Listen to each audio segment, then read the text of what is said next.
Can you give us an update on where things are with fish? Because fishing rights are certainly this hold-up between France and the UK. Where do things lie now?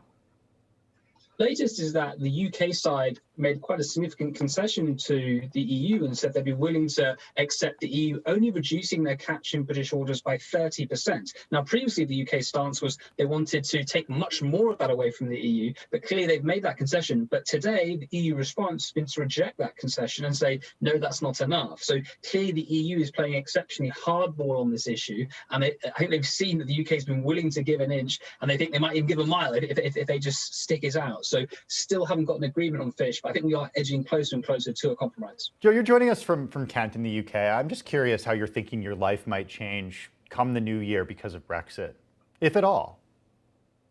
It might be a bit more difficult to travel on the side roads around my home because I live right next to one of these new inland border facilities which have been created to hold trucks. So if it is the case that we see lots of lorries and vehicles being diverted away from the port to stop disruption, that will clearly affect the side roads. So it might affect me in that way. And also, yeah, as we've been talking about, will it be the case that in supermarkets we have less of certain products because the EU drivers don't want to come to the UK to bring them for fear of being caught up in disruption? Who knows? So I think, yeah, it could affect me in a personal way, but obviously professionally, I'll be here reporting.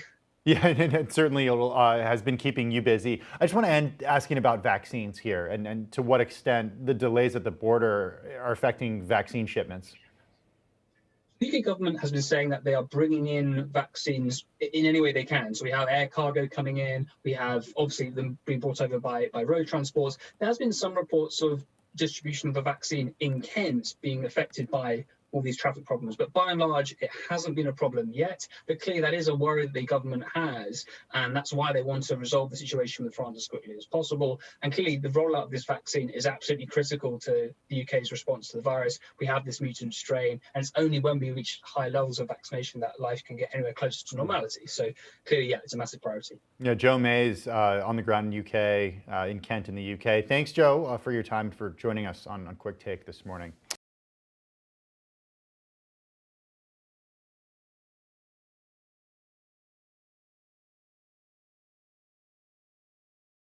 The biggest stories the moment they happen from around the globe. Subscribe to Bloomberg Quick Take now for insight in an instant.